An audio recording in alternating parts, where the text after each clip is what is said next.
Hello guys and welcome to Herald of Grace Apologetics. My name is Jordan and today we are going to be talking about a particular video galing kay CJ Texon David. He is making an analogy explaining the doctrine of the Trinity using ang bansang Pilipinas. Okay? Our country, Philippines. Examine natin yung video and naway matuto tayo sa discussion na ito. So, wag na natin patagalin pa. Let's do it.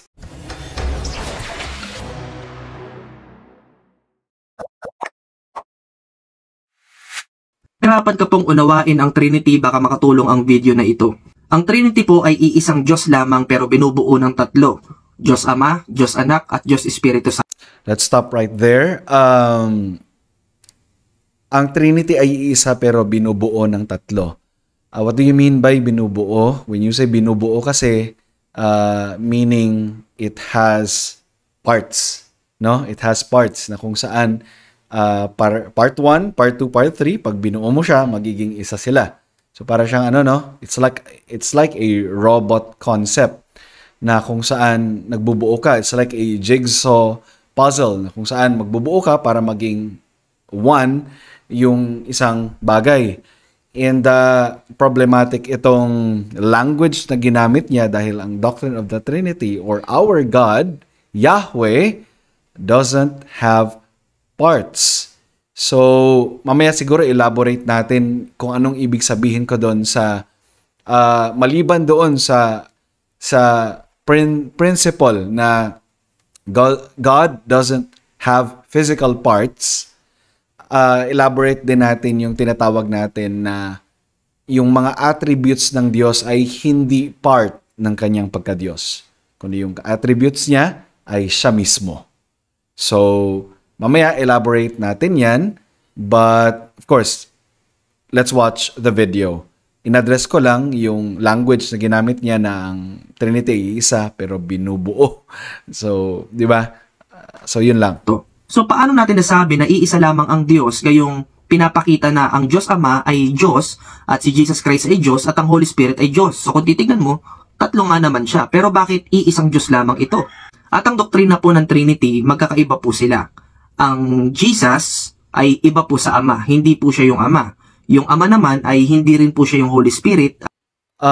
Not familiar with the Tagalog of the word distinct. Kasi pag sinabi mong magkaiba, is it similar sa distinct? So yeah, comment down below. Is magkaiba distinct or different? Sa pag-describe talaga or making explanations about the doctrine of the Trinity, language is very important na kailangan talaga tayong mag-ingat to avoid misrepresentation about our God. Dahil we are talking about our God. So yeah, the three persons of the unity, the three persons of the Trinity are distinct. The Son is distinct from the Father and the Spirit. The Father is distinct from the Son and the Spirit is distinct from the Father and the Son. But these three persons, they are one God. At yung Jesus Christ. Yung Holy Spirit naman, hindi rin po siya yung Ama at si Jesus Christ. So magkakaiba po sila. Pero pinapresenta nila ang iisang Diyos. Ang illustration po na maaari kong maibigay sa inyo ay ang bansang Pilipinas. So ito na. Ang bansang Pilipinas. So, ang bansang Pilipinas po ay iisa lamang. Pero binubuo po siya ng tatlong major island. Ano po ito? Luzon, Visayas, tsaka Mindanao. So, again, in-address natin yung salitang binubuo. I myself would rather not use that particular word, binubuo. Because again, it would suggest that God has parts or is like a jigsaw puzzle. It's like a robot na may head, form body, form the lower part. So, when na-form na yung tatlong parts na yon, naging isa na sila. So, yeah. Ang Luzon po, hindi po siya yung Visayas tsaka Mindanao. Ang Luzon ay Luzon lang. Ang Visayas, hindi rin po siya yung Luzon at saka Mindanao. Ang Visayas ay Visayas lang, iba po siya sa ibang island. Helpful ito if he is just going to draw distinction. Pero hindi ito helpful if he is going to draw the oneness of the being of God. Okay? Yung Mindanao ay ganun din. Hindi mo pwede sabihin na ang Mindanao ay siyang Luzon din at ang Mindanao ay siyang Visayas din. Meron din pong sariling lugar ang Mindanao. At kung titignan nating mabuti, ang bawat major island na ito ay pare-parehong Pilipinas. Ang Luzon ay Pilipinas, ang Visayas ay Pilipinas, at ang Mindanao ay Pilipinas din. However, the Son, Jesus Christ, is not a part of the Trinity. Okay? Is not a part of the one true God. The Spirit is also not a part of the one true God, and the Father also. The Son is God, the Spirit is God, and the Father is God. Dahil ang Luzon, Visayas, Mindanao ay pare-parehong Pilipinas, hindi nangangahulugan na ito na tatlo ang Pilipinas. Iisa lang ang bansang Pilipinas, pero meron siya Pero tatlong parte ang Pilipinas at ang Trinity ay hindi tatlong parte. So problematic talaga. ang three major island. So yan po yung pwede nating i-example pagdating sa Trinity. Meron lamang iisang Diyos at itong iisang Diyos na ito ay binubuo ng tatlo. Diyos Ama, Diyos Anak at Diyos Espiritu Santo. So kahit na po ang Ama ay Diyos at ang Jesus Christ ay Diyos at ang Holy Spirit ay Diyos, hindi po ito nangangahulugan na tatlo ang Diyos. Ito po ay iisang Diyos lamang. Para sa akin lang po, ito po ang pinaka-best na illustration na pwede po nating gamitin para mas maintindihan ang nature ng Trinity. But disclaimer lamang, I disagree doon sa best explanation kasi parang wala siyang pinagkaiba sa itlog pa din. May shell, may yolk, may egg white. Wala rin siyang pinagkaiba din sa sinabi ko kanina na robot, may head, may body, may feet. So if we have three pieces of puzzle, hindi rin siya, kumbaga wala rin siyang pinagkaiba doon sa ganong konsepto. Kasi let's say for example, we have a puzzle. At ang puzzle ay bansang Pilipinas. 'Di ba? So the illustration just fails. Hindi siya helpful. Sinabi ko kanina, granting, helpful ang distinction. Pero hindi siya helpful sa oneness. If we're going to talk about the oneness of the being of God and the threeness of its personality. Kami pong illustration patungkol sa Trinity. At yung hinalimbawa ko po patungkol sa bansang Pilipinas ay hindi po perfectong explanation or halimbawa para masabi natin o ma-describe na ang ironic part lang dito sa video na ito is gumamit siya ng illustration and he described it as the best explanation. Although maganda naman na in-emphasize niya na hindi ito perfect. Pero maliban doon sa hindi ito perfect, yes, it is not perfect. And it is also erroneous and dangerous. It might lead to a different, it will lead us to a different view of God, which is called a tripartite view of God. Pag sinabing tripartite view of God, ito po yung God composed of three parts. Diba? So, meron kasing ibang illustration like for example, for example, father, ako, yung anak ko, si Dandan at si Mrs. So, we are one, kumbaga, one lang yung nature namin na tao. Pero we are three persons. Magkaiba kami ng persons, distinct din kami na persons. However, the illustration also is not helpful and faulty dahil three separate beings kami. I am a different being than my wife and my son. Pero ang son sa Trinity ay they are one in nature and essence. Hindi siya separate being. So again, ang tawag naman natin doon sa illustration na yun ay tritheism, 'di ba?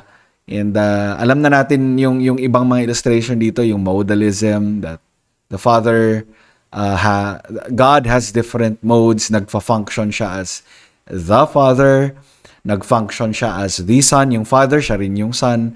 At ngayon sa New Testament Church, nagfa-function ang Holy Spirit, nagfa-function ang Yahweh, one God, sa form, sa mode, as the Holy Spirit. So, ang question dito, nasaan yung Father at ang Son sa generation natin ngayon? If ang nagfa-function ngayon at present time ay yung Spirit lang. So, again, problematic. So, yung illustration niya, tripartite view of God. Yung tatlong tao na illustration ko, tritheism, dahil tatlong beings ang na-draw. Yung last naman ay modalism.